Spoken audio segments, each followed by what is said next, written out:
parlait de l'épigénétique, c'est vrai que ce tableau, qui reprend le dessin original de Waddington avec une vision plus moderne par Paul Liam Harrison, me plaît beaucoup parce qu'on voit bien, avec ici ces filins qui peuvent tirer sur le paysage, comment le paysage peut bouger et comment les boules, qui sont les cellules, vont s'engager dans des voies différentes en fonction de ces changements dans le paysage. Donc cette destinée cellulaire qui se dessine et qui peut être modulée avec des changements liés à l'environnement ou à des facteurs qui vont être dans la programmation du développement sont pour moi une image inspirante. Étant donné que je travaille sur la chromatine, j'aime bien l'idée que le paysage, c'est un peu le paysage de la chromatine qui va lui aussi changer, répondre à ce qui se passe au niveau de l'environnement et également être conditionné par son interaction avec le génome lui-même et les différentes régions du génome.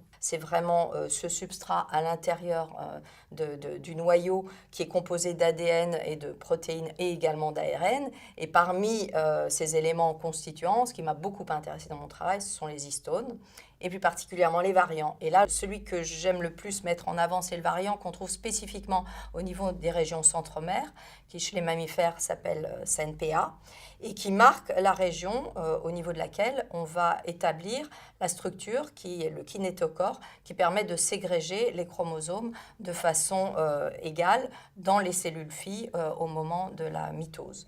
Et un chaperon spécifique qu'on a identifié au laboratoire, en même temps que dans Cleveland, a été cette protéine qui s'appelle HJERP, for Holiday Junction Protein, qui est clé pour amener et placer au bon endroit, au bon moment, les nouvelles protéines permettant de renouveler, lorsqu'on a les deux jeux de chromosomes, le marquage au niveau des centromères. Alors, il est clair que le fonctionnement et la répartition correcte des chromosomes, les aberrations dans cette ségrégation sont associées très souvent aux problèmes de cancer. Donc, on a essayé d'analyser qu'est-ce qui se passait concernant à la fois le variant et le chaperon en question dans une série de cancers. Et on voit qu'il y a une surexpression importante de CNPA et de HJERP dans les cancers les plus agressifs, plus particulièrement ceux qui sont affectés au niveau de la protéine P53, gardien du génome.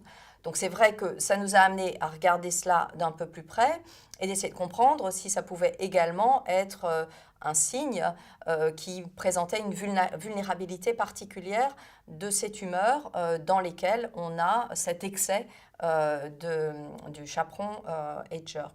Et donc on a pu, en interférant, c'est sur des systèmes modèles, on a fait ça sur des allogreffes dans lesquels on a introduit un système inductible pour diminuer l'expression de HJERP dans des lignées qui avaient une surexpression pour commencer. Et dans ce contexte-là, on s'aperçoit que la capacité à former des tumeurs chez l'animal est très limitée. Donc il y a un différentiel qui est intéressant à essayer d'explorer. Donc aujourd'hui, on aurait envie d'aller vers des drogues qui pourraient cibler spécifiquement un chaperon en particulier.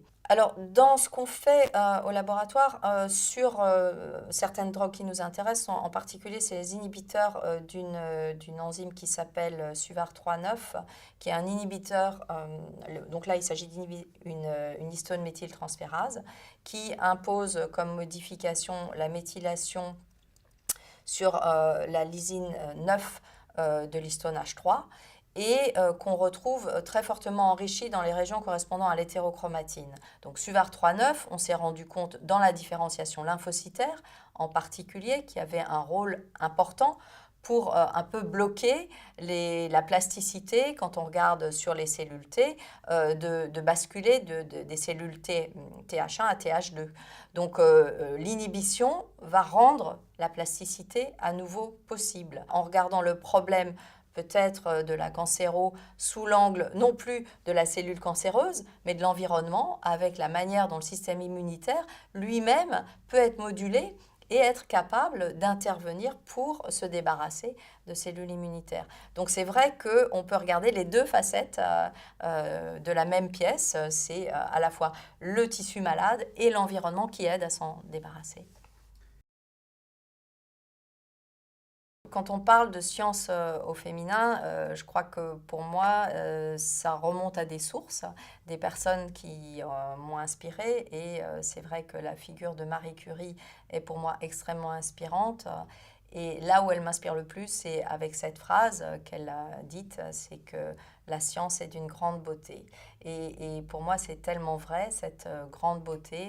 C'est la beauté qui pense peut-être les douleurs qu'on pourrait avoir par ailleurs. Et c'est vraiment ça, c'est quand on se sent pas bien, la beauté, ben, ça fait du bien.